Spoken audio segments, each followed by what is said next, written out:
What's good, everybody?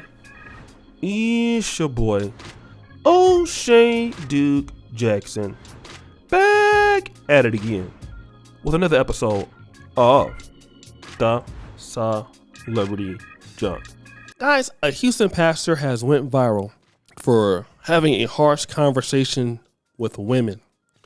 And this pastor has offended a lot of ladies for speaking what I think most of us as men would understand it as being truthful. But again, that's the difference between men and women, all right? This pastor is Howard Handy of the Resurrection Word Church in Houston, Texas. And he was talking about that it's women's job to get men to see them other than sex objects. All right, now, while a lot of women are upset with this, I want to play the whole entire clip and I'm going to come back. I'm so sick of women talking about all he wants is sex. What you thought we was here for?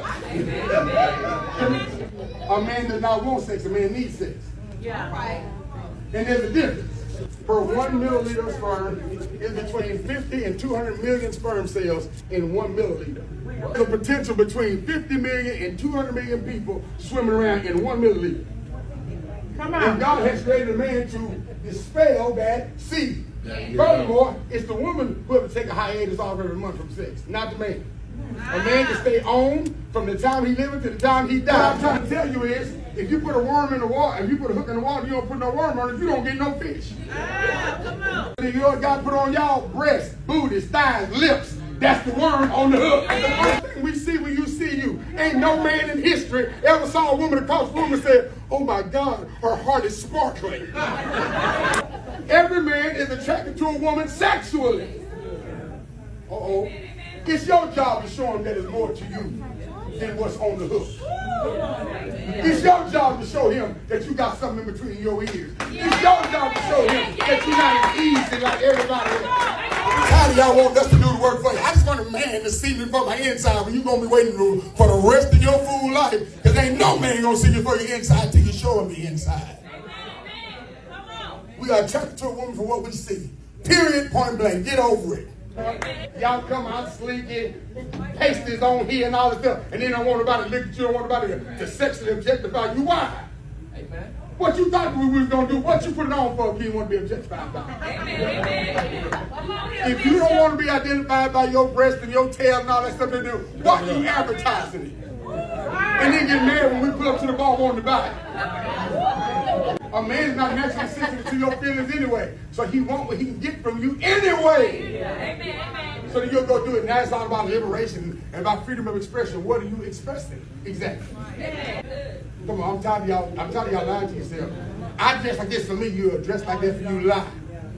If you dress like that for you, that means you go to sleep like that. Amen. You ain't snatching all over up in the bed. That would be for you. You ain't in the bed snatched up. Am I right about it, ladies? What's makeup for if it ain't to attract somebody else? Why y'all not talking to me? What you gonna cover up your pimples for and everything that makes you unattractive? Why y'all not saying that? Why you gonna cover everything up, tie everything down, everything just perfect? You step out the house, now you don't want to be objectified. You don't sit down somewhere. Now, of course, these women are saying, shame on you, religious people are so dense, things like that. Of course, we all know that this is the truth. I don't care what nobody says. I agree with this is the truth. And in the black community, one of the reasons why we talk about stuff like this is because we don't have a whole lot of married people. And even in the church, we have issues where we have, I hate to say this, a lot of women in the black community come into the church dressed unprofessional or dressed inappropriate for the church service. Sisters on the praise team coming out there, boobies bouncing and stuff like that, tight booty up there, all right, skirt short. They look like that at the club. You up there, you come into church like that. Then the men that are coming to the church who are, maybe looking for a deeper understanding of the word, now their spirit has been dampened because, we got this big old booty in the choir stand or, woman walking around trying to catch. And so what is it that men are going to look at you for? They're going to look at you for what you got on, sexually objectifying you. What do most women do? Women sexually objectify men also, right? But let's switch the narrative. What if, do women say, you know what, he's a nice guy. I like him because he has such a good spirit. No, women are physically objectifying you and financially objectifying you. No woman's gonna date you because you so sweet. Hell no. You gotta meet those first two barriers first. What do they ask you? Most women when you meet them. 3 things. Did you go to college? If so, what school was it? How much money do you make? And what do you do? That's what most women ask you. That's called financially objectifying a man. We don't have no problem with it because we know that's true. You can say that you went out there and saved homeless kids all last week. And look, if that woman is not sexually attracted to your ass and you ain't got no money, that woman will just say, oh, and keep on moving. Boy, she don't want nothing to do with your ass.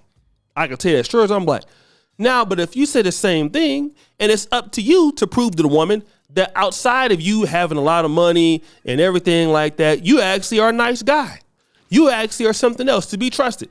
It's the same thing with women. They will always tell a man what? Well, if they got kids, you can't be around my kids until you prove you're worthy of that. Now, that's what they used to talk about back in the day, dealing with these single moms. You're not going to meet my kid unless you prove X, Y, and Z, as if somebody wanted to be around their goddamn kids in the first place, right? Which I didn't. But this is what I'm talking about. That's how they see it. But now if the man is saying that, a man is going to automatically sexually objectify you, and if you're not showing nothing else, it's true. Look at all these IG models. All these IG models and BBL models, they're all going through the same thing. They're leading with their ass. They're leading with everything else. And then what are the results they're getting? They always have terrible results. Nobody takes those women seriously. We all know that we don't. Everybody knows that. They don't take these women seriously.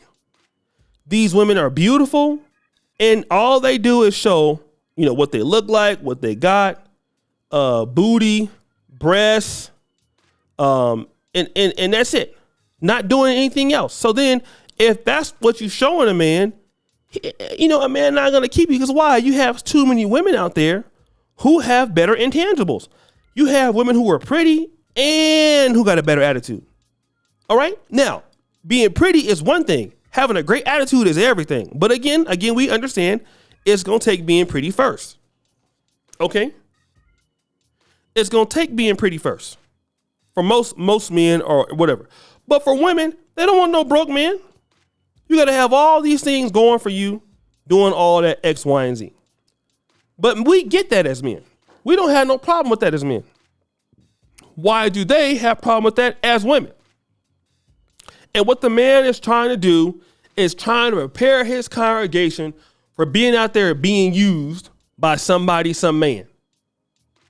Because everybody not going to be able to tell you, again, like he said something very important, men are not programmed to be sensitive to women's feelings and vice versa. Women definitely are not sensitive to men's feelings, for sure. In fact, men are more sensitive to women's feelings than the opposite. Women do not care. All right? At all. Women do not care at all. So this is the point that we are trying to make here. And the reality is these women are out here castigating this guy, hating on this guy, saying all this about the guy. But the reality is he wrong? He not wrong. Those of us who know he is not wrong. Ain't nothing he done said over here wrong. We know it's the truth. We can get around here acting like we don't know it's the truth. But ain't nothing he talking about right now is false. So guys, what do you think? It's your boy O'Shea Duke Jackson back at it again with another episode of The Celebrity Junk. I really appreciate you for all that you do.